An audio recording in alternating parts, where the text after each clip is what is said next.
What if I told you that a full day in a Philippine beach resort costs less than one single meal back home in your country? Sounds a little too good to be true, doesn't it? We are here right now in a local gem in Jubgan, Surigao, and I'm gonna break down every single peso that it costs us. From getting there to the last bite of food to find out exactly how cheap you can spend your day here. So this is the budget guide you've been waiting for. Hey everyone, welcome back to my channel.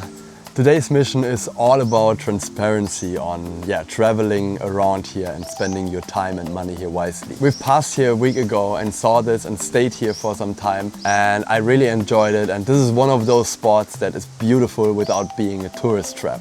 But you and I know that first impressions are not always the real thing, so I'm gonna show you today the real cost behind it. So we're going to cover 4 things today here: the transportation, the entries, we also cover the food, the drinks, and any activities you can do here. And in the end, you will have a grand total of what it costs you to spend a day here in paradise. So is it a budget traveler's dream, or will there be some secret hidden costs? Let's find out. Now, you could hire a private van, you could go on public transport with any of the jeepney bus, even a tricycle, but today we went with my car. If you're going with public transportation, finding a ride is the easy part. Here's the rule number 1 to avoid getting ripped off. Negotiate first. Before you even put the foot inside the tricycle, agree on a fair price. This hack works all over Surigao and the Philippines. For a 20 to 30 minute ride, a special trip, meaning you get the whole tricycle to yourself, should only run you about 150 to 200 pesos. Usually you would need a rental van for a spot this far out.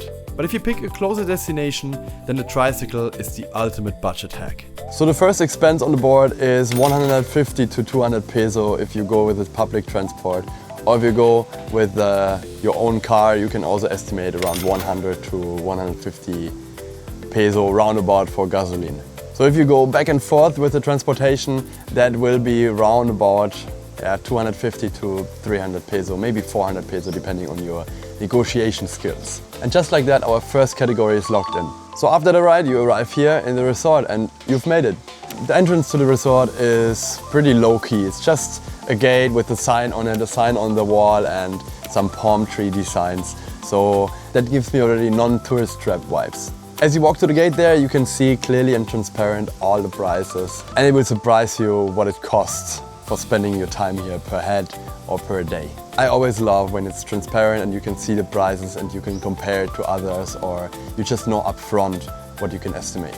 We are fully packed today, 9 people in total, 6 adults and 3 kids. Now, because this is a local favorite spot, the fees are super resident friendly. It's only 30 pesos for adults and 20 for the kids. That means our entire group of 9 is getting through the gate for just 240 pesos. That's like $4. Good luck finding a beach entrance to a resort that cheap anywhere else in the world. So far so good. This is actually make or break time on a day trip. A high entrance fee always makes you feel like you have to wring every drop of fun of that location to make it worth it. But reasonable like this one lets you relax the moment you walk in. If you're just 1 to 3 people, you haven't hit the 500 pesos yet.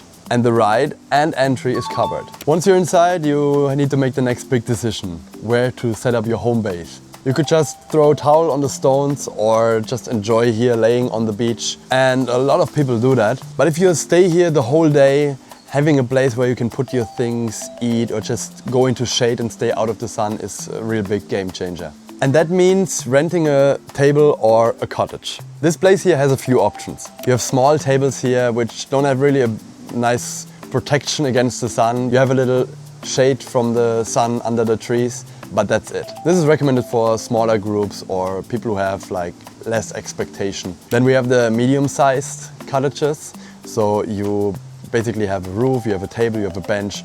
This is way more comfortable. And you have a place like this here for bigger groups. If you celebrate your birthday here, or if you just have a big group of people and a lot of food and you just want to have enough space. The prices here are pretty standard for the province. A simple table is 250 pesos, but the small cottages and party tents are 500 pesos each.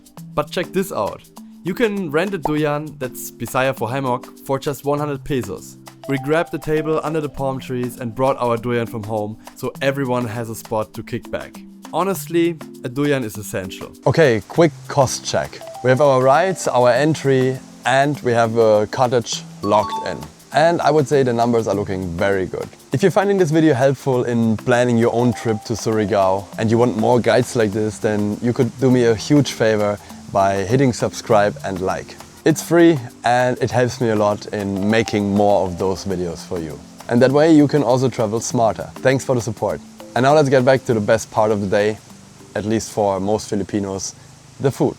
This is the part where the budget can either be made or broken. The options here are very simple. You have an open kitchen, dirty kitchen. You can bring your own meat, fish, whatever you want and prepare it here and then eat it. If this is your plan and your budget, then you can hit up in the morning the Surigao marketplace and just go shopping for meat, fish, vegetables, whatever you want.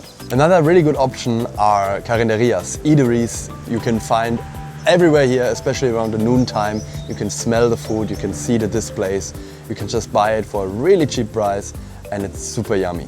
And then of course you need some bottles of water, sodas, whatever you want, maybe juice, and that adds up to your total cost. The grand food for, let's say, around 4 people, I would estimate between 500 and 700 peso, depending on how much you were eating, how long you stay, and what of course you buy, how much luxury items are in there, for example, and how hungry you are actually. So there's nothing better than eating homemade Filipino food right at the beach with sand or stones, in this case, at your toes and just enjoying the sun. And especially that fresh air. What is a beach day without some fun? The best activity here, of course, totally free, swimming in the blue ocean. We've spent around an hour just floating around, soaking in the sun and enjoying the view. You could do that all day long and not spend another peso. What they offer here, what especially my son and niece and nephews all love here, is a little playground for children. This is all free to use and they also have a volleyball net where you can play badminton or volleyball. They also provide one for, I believe it was 50 peso for the whole time. Other than that, bring your snorkeling gear, your fins, whatever you have, and enjoy the ocean. Since we're just here for a half-day trip, we brought our own spread of snacks and drinks. This is the secret to keeping costs low, avoiding those tourist trap restaurant prices. But even if you don't bring your own, you can budget around 100 to 150 pesos per head for local snacks. Either way, eating by the ocean just hits different. Okay, the moment of truth. Let's break down the costs for our group of 9. Transport or gasoline was about 250 pesos. The entrance fees, 240 for 9 people. The table under the palm trees, 250 pesos. And food and drinks? About 500 pesos, since we share a lot. That brings our grand total for a full afternoon in paradise to roughly 1,200 pesos. That is only 140 pesos per person. So, is the Philippines affordable? Well, when you can bring your entire family to the beach for the price of one fancy pizza back home, I would say that's an absolute steal. This trip proves to you that you don't need a huge budget to enjoy the beauty of the Philippines. And here are my top money-saving tips for traveling here. Firstly, travel in a group if you can. Splitting the travel cost and the cottage costs makes a huge difference. Second, find a resort where you can bring your own food without charging fees. Bringing your own food and drinks is the single biggest money saver. Third, use local transportation. And always agree on the price first before you get in. And finally, don't forget that the best things in life, the sun, the ocean, the sand, the trees, the stones here, are all free.